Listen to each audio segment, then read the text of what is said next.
Hello my students, the topic for today's video is factor influencing human posture. It is very important topic of exercise therapy. I have seen many of the students find difficulty in writing answer for this question. So here is what to write in the answer. Before starting with an answer, we will see first what is posture, the definition of posture. So the posture is a position or attitude of body and relative arrangement of body parts for specific activity or a characteristic manner of bearing one's body weight. Here is another definition of posture. I have taken this definition from textbook of exercise therapy by Dina Gardiner. Posture is an attitude of body or attitude assumed by the body either with support or without support. Without support, that means during muscular inactivity or when muscles are not working, or by means of coordinated action of many muscles working to maintain the stability.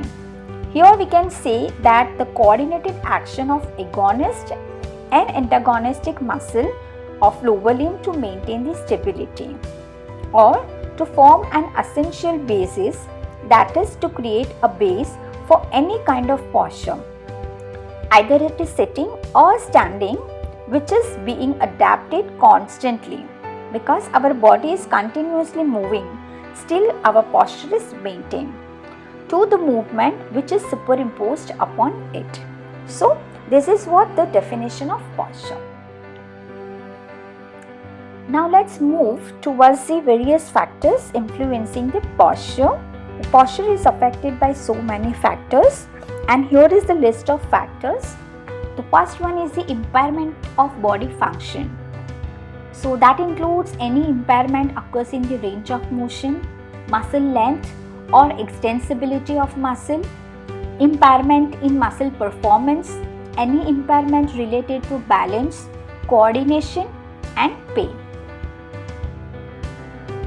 The second factor is impairment of body structure. These are the examples: structural scoliosis, hip anteversion and the structural limb length discrepancy. The third one is psychological impairment or any alteration in emotional status of the patient. The fourth one is developmental factor, for example age related changes, environmental influences, and the last one is any kind of disease or pathology can alter the posture. Now we'll see briefly how each of these factors affect posture. First one is joint range of motion. So here the impaired joint range of motion can contribute to movement dysfunction and can affect postural alignment. For example, ankle, knee or hip flexion contracture can cause deviations of posture in corresponding directions. If knee is having limited flexion range of motion because of FFD, that is fixed flexion deformity, to compensate that, hip and ankle also flexed. The next one is muscle length or extensibility of the muscle, that is either decrease or increase in the length of muscle. Alteration in the muscle length not only contribute to faulty posture but also contribute to alter the length tension properties of muscles. Here is an example: a person with hyperkyphosis along with scapular winging and downward rotation of scapula. So here in this position, lower trapezius muscle experience sustained tension and that result in lengthening of the muscle.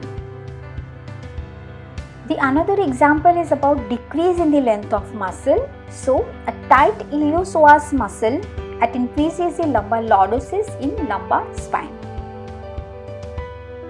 Now the performance of muscle. There is a strong relationship between muscle weakness and postural deviation. For example, imbalance of trunk muscle, that is weakness of abdominal muscle, can increase lordotic curvature of the lumbar spine. Now, impairment related to balance and coordination. Postural control is the way our central nervous system regulates sensory information from other systems and produces adequate motor outcome to maintain an upright posture. So here, the postural control for stability and orientation requires proprioceptive inputs from numerous muscles in order to generate appropriate torque in maintaining the body position.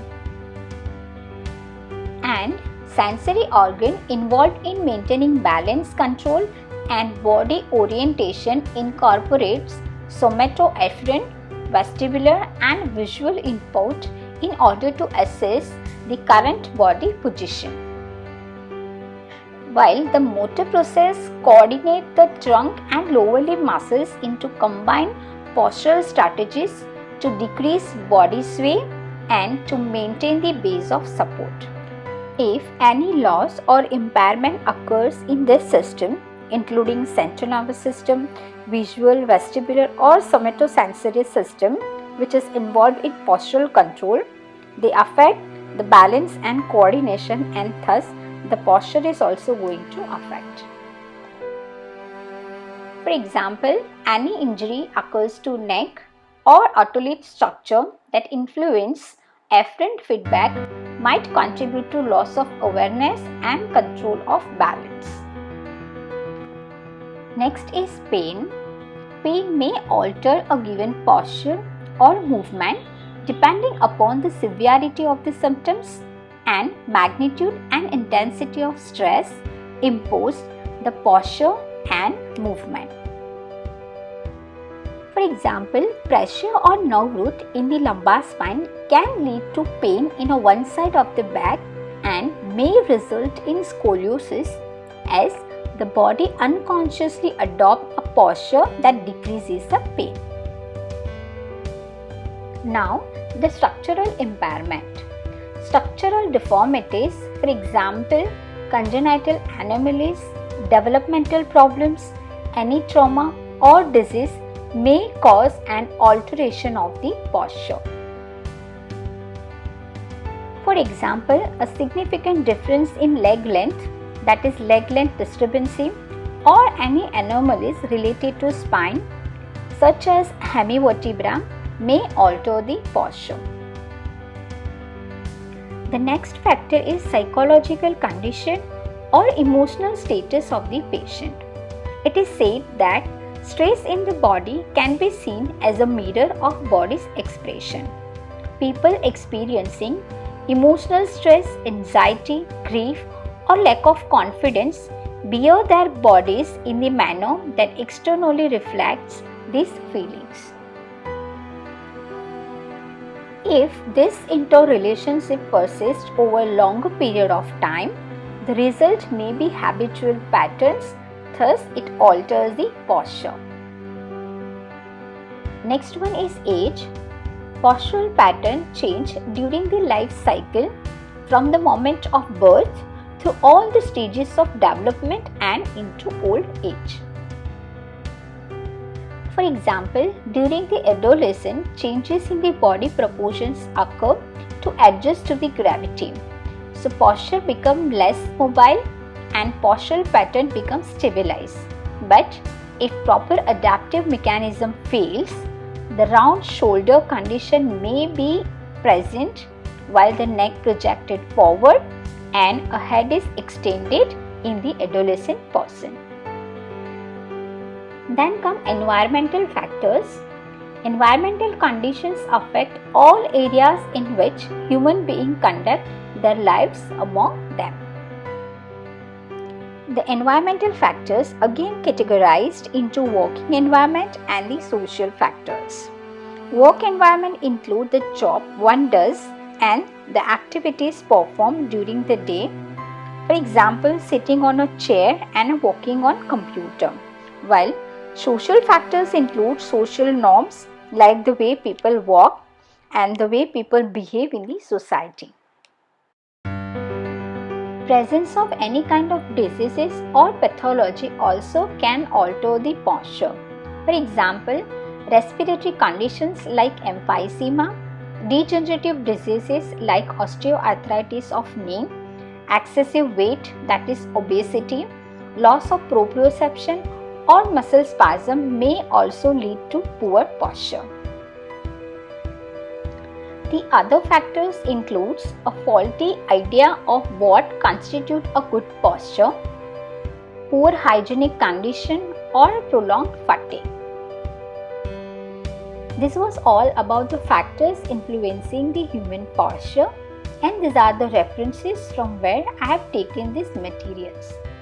Students, if you found this video helpful, then give me a thumbs up and do not forget to share and subscribe my channel. Thank you for watching this video.